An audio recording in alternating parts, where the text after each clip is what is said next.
हम लोग क्या कर रहे हैं, आरआरबी रेलवे ग्रुप डी 2025 का जो साइंस के जो पोर्शन चल रहे हैं उसमें हम आपका क्या है, आज सेकंड टॉपिक है कि ऑर्गेनिक इवोल्यूशन मतलब जैव विकास के बारे में बात की जाएगी। अब देखा जा रहा है कि जैव विकास मतलब जीवों की उत्पत्ति के पहले फर्स्ट टॉपिक में था जीवों की उत्पत्ति कैसे हुई, अब इनका विकास कैसे हुआ। देखा जा रहा है कि अगर देखिए हम आपका पहला पॉइंट क्या है, प्रकृतिवाद दृष्टिकोण से सभी वस्तुओं का मतलब प्रकृतिवाद दृष्टिकोण से सभी वस्तुओं का प्राकृतिक कारण से देखा जा रहा है कितने चार तत्वों से मतलब क्या, वायु अग्नि पृथ्वी एवं जल से क्या हुआ, इनका निर्माण हुआ है। अगर देखा जाए प्रकृतिवाद, देखा जाए एक नेचुरली बात अगर देखा जाए कि व्यक्तियों का विकास कैसे हो, कहां से इनकी उत्पत्ति होती है, देखा जाए प्रकृतिवाद दृष्टिकोण से देखा जाए सभी वस्तुओं का प्राकृतिक कारण से देखा जाए, प्राकृतिक कारण का क्या है, चार तत्व।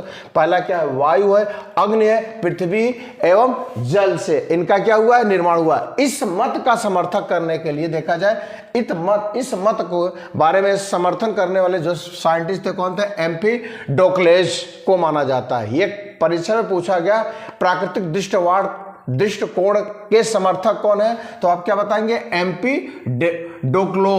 एम्पिडोक्लोज क्या है, एक साइंटिस्ट है जिन्होंने क्या किया था, प्राकृतिक दृष्टिकोण का क्या किया था, समर्थन किया था। और इसी कारण इन्हें प्राकृतिक जो समर्थक थे इनको विकासवादी प्राकृतिकवाद का पिता भी कहा जाता है। देखिए नेक्स्ट टॉपिक क्या है, जैसे एग्जाम में पूछ सकता है कि विकासवादी प्राकृतिकवाद का पिता किन्हें कहा जाता है, तो एम्पिडोक्लोज को क्या कहा जाता है, विकासवादी प्राकृतिकवाद का पिता कहा जाता है। अब देखा जाता है नेक्स्ट टॉपिक क्या, हम आपकी पृथ्वी पर सबसे पुराना जीव किसे कहा जाता है, तो हम आप क्या बताएंगे, पृथ्वी पर सबसे पुराना जीव नील हरित शैवाल होता है। क्या है, नील हरित शैवाल। बच्चों का जैसे पूछा जाए पृथ्वी पर सबसे पुराना जीव किसे कहा जाता है, तो हम आप क्या बताएंगे, नील हरित शैवाल को बताएंगे, जो कि आरआरबी रेलवे ग्रुप डी की जो परीक्षा हुई थी उसमें 2014 में क्या की गई थी, पूछा गया था। अब बात की जाती है नेक्स्ट टॉपिक क्या है, हम आपका जैसे देखा जाए समजात अंग क्या होता है। समजात मतलब उनकी जिसकी संरचना एवं उत्पत्ति क्या होती है, एक समान होती है, जिनकी संरचना एवं उत्पत्ति क्या होती है, एक समान होती है, परंतु वातावरण के अनुसार क्या होते हैं, उनके कार्य क्या हो जाते हैं, भिन्न भिन्न हो जाते हैं। देखा जाए समजात मतलब समान जाति के अंग जो होते हैं, जो संरचना उत्पत्ति में क्या होते हैं, एक समान होते हैं, परंतु वातावरण के दृष्टिकोण के अनुसार क्या हो जाते हैं, वो भिन्न भिन्न कार्यों को करने लगते हैं। जैसे मनुष्य का हाथ वस्तु को पकड़ने के लिए होता है, वैसे चमगादड़ का पंख है उनके उड़ने में क्या करता है, सहायता करता है। ये क्या हो जाता है, समजात अंग हो जाता है। देखिए दोनों का प्राकृतिक वातावरण के अनुसार क्या है, दोनों का कार्य क्या हो गया, अलग अलग होगा। मनुष्य क्या कर रहा है, अपने हाथों से किसी वस्तु को पकड़ने में या तोड़ने में क्या कर रहा है, सहायता कर रहा है। और वही देखा जा रहा है चमगादड़ का जो पंख होता है उसको क्या कर रहा है, हवा में उड़ने में क्या करता है, ये सहायता प्रदान कर रहा है। अब देखा जाता है कि असमजात अंग क्या होते हैं, मतलब क्या होता है, असमजात अंग संरचना एवं उत्पत्ति की दृष्टिकोण से एक दूसरे से क्या होते हैं, भिन्न होते हैं। जैसा कि नाम से पता चल रहा है असमजात मतलब संरचना एवं उत्पत्ति के दृष्टिकोण से क्या होते हैं, ये एक दूसरे से भिन्न होते हैं, परंतु एक जैसा क्या करते हैं, ये कार्य करते हैं। देखिए इनकी संरचना और उत्पत्ति क्या है, अलग अलग है, पर ये दोनों मिलकर क्या कर रहे हैं, कार्य को एक ही मतलब दिखा रही हैं। अब देखा जाए जैसे तितलियों का पंख एवं चमगादड़ के पंख, दोनों इनकी आकार और आकृति देखा जाए भिन्न भिन्न दिखेगी, संरचना उत्पत्ति भिन्न भिन्न दिखेगी, पर दोनों का कार्य क्या है, एक ही है। तितली का पंख और चमगादड़ का पंख दोनों क्या करते हैं, उड़ने में क्या करती हैं, सहायता प्रदान करती हैं। अब देखा जा रहा है नेक्स्ट टॉपिक क्या है आपका, अवशेषी अंग होता है। अवशेषी का सेंस होता है कि जैसे हम आप देखते हैं कि अवशेष मतलब कुछ चीज ऐसा जो बचा हुआ है जिनका उपयोग हम अपने दैनिक जीवन में नहीं कर रहे हैं, वही बात की जा रही है अवशेषी अंगों के। ऐसे कुछ हम आपके भी शरीर में ऐसे भी अंग हैं जिनका हम आप उपयोग नहीं कर रहे हैं। देखा जाए मानव शरीर के वे अंग जिनकी उपयोगिता मनुष्य के लिए अब क्या हो गई है, समाप्त हो गई है। मानव शरीर के वे अंग जिनकी उपयोगिता मनुष्य के लिए अब समाप्त हो चुकी है, परंतु हमारे पूर्वजों में इसकी उपयोगिता थी। जैसे देखा जाए हम आपके पूर्वज पहले मानवों में देखा जाता है कि उनके शरीर पर पूरे बाल उगे रहते थे। अब ऐसा ये नहीं दिख रहा कि हम आपके भी शरीर पे क्या है, बाल है। अब वो क्या हो गया, हम आपका अवशेषी अंग हो गया, पहले था अब नहीं है। वही दिया ना, मानव शरीर के वे अंग जिनकी उपयोगिता मनुष्य के लिए अब समाप्त हो गई है, परंतु हमारे पूर्वजों में इसकी उपयोगिता थी। क्योंकि पहले देखा जाता कि जो मौसम से सर्दी गर्मी से बचने के लिए हम आप क्या करते थे, वस्त्रों का उपयोग ना कर पाने के कारण देखा जाता हम आपके शरीर में क्या बाल आ जाते थे। जो क्या करते थे, हम आपके शरीर के टेम्परेचर को क्या करते थे, वो बनाए रखते थे। ऐसे मनुष्य में लगभग बहुत से अंग हैं जो उनके क्या कर रहे हैं, अवशेषी अंगों की भांति क्या कर रहे हैं, कार्य कर रहे हैं। अब देखा जाए तो देखिए नोट पॉइंट है, अब देखा जा रहा है मनुष्य के शरीर में पैर की हड्डी क्या होती है, ठोस होती है। मनुष्य के शरीर में पैर की हड्डी क्या होती है, ठोस होती है। हर जगह ठोस नहीं होती, पर देखा जाता है कहाँ पैर की हड्डी क्या हो रही है, ठोस होती है। ये नोट पॉइंट है बच्चों। जैसे कभी पूछ सकता है कि क्या मनुष्य के पैरों की हड्डी ठोस होती है, खोखली होती है, या ठोस और खोखली दोनों होती है, इनमें से कोई नहीं, तो हम आप क्या लगाएंगे, पैर की हड्डी हमारी क्या होती है, ठोस होती है।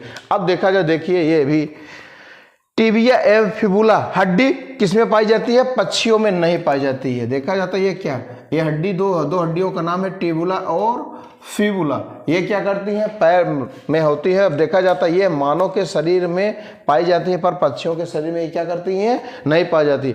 अब नेक्स्ट टॉपिक क्या है, सभी स्तनियों की अंश मेखला में स्कैपुला हड्डी पाई जाती है। सभी स्तन, जितने भी स्तनधारी जीव होते हैं, सभी के अंश मेखला में क्या होती है, स्कैपुला हड्डी पाई जाती है। ना कि केवल ये किसकी बात की जा रही है, स्तनधारियों की। ऐसे बोल लेता है क्या सभी जीवों में स्कैपुला हड्डी पाई जाती है, तो ना, हम आप किस में बताएं, केवल ये किस में होती है, स्तनधारियों में। जैसे आपसे पूछा स्तनधारी सरीसृप पक्षी, इनमें से कोई नहीं, तो हम आप ऑप्शन क्या लगाएंगे कि स्तनधारियों में क्या करती, स्कैपुला हड्डी पाई जाती। आइए नेक्स्ट टॉपिक पर देखिए, हम लोगों का टॉपिक क्या है, संयोजन कड़ी, कनेक्टिंग लिंक। मतलब देखा जाता है कैसे एक दूसरे से क्या करते हैं, जुड़ी हुई रहते हैं। देखा जाता है कि संयोजक जातियों को क्या है, हम आपके पास कुछ उदाहरण, क्योंकि देखा जा रहा है कि आने वाले समय में बहुत से एग्जामों में यहाँ से क्वेश्चन को क्या किया गया, पिकअप किया गया है। अब जैसे देखा जाता है जीव और संयोजक, यहाँ पे हमने क्या किया है, जीवों के नाम लिखा है और इनका किनके साथ कनेक्टिविटी है, वही बात की जा रही है। अब देखा जाता है जैसे युगलिना होता है, अब युगलिना का जुड़ाव किससे होता है, पादप और जंतुओं दोनों से है। अब उसके बाद दूसरा टॉपिक क्या है आपका, प्रोटोस्पोरंजिया, जो क्या होता है, प्रोटोजोआ व स्पंज दोनों से क्या होती है, कनेक्टिविटी होती है। जैसे पूछ लेता है कि प्रोटोरोस्पंजिया किसके साथ संयोजक की कड़ी के रूप में क्या हुआ है, जुड़ा हुआ, तो हम आप क्या बताएंगे, प्रोटोजोआ जो होता है, प्रोटोजोआ स्पंजों के साथ क्या होता है, ये जुड़ा हुआ होता है। उसके बाद दिया है कि नियापिलाइना क्या होता है, एनेलिडा व मोलस्का से क्या होता है, जुड़ा रहता है। क्या होता है, ये इसकी संयोजक कड़ी के रूप में क्या, एनेलिडा व मोलस्का होते हैं। नियापिलाइना अगर आ जाता तब। अब देखा जाता नेक्स्ट क्या है, पैरीरिपेटस, ये भी क्या करता है, एनेलिडा व आर्थ्रोपोडा व एनेलिडा। अब देखा जाता है आर्थ्रोपोडा, अगर जंतु जगत की बात की जाती है तो सबसे बड़े संघ की बात हो जाती है। अब नेक्स्ट टॉपिक क्या है हमका की, आर्किआप्टोरिया क्या होता है, देखा जाता है ये सरीसृप व पक्षी। सरीसृप का सेंस होता है कि इस वर्ग में देखा जाता है ऐसे जंतु रहते हैं जो रेंग कर चलने वाले होते हैं। पक्षी आप एवरेज जान ही रहे हैं, मतलब सरीसृप व पक्षियों में ये क्या होता है, आर्किआप्टोरिया। ये देखा जाए एसएससी 2019 के एग्जाम में क्या किया गया था, ये पूछा गया।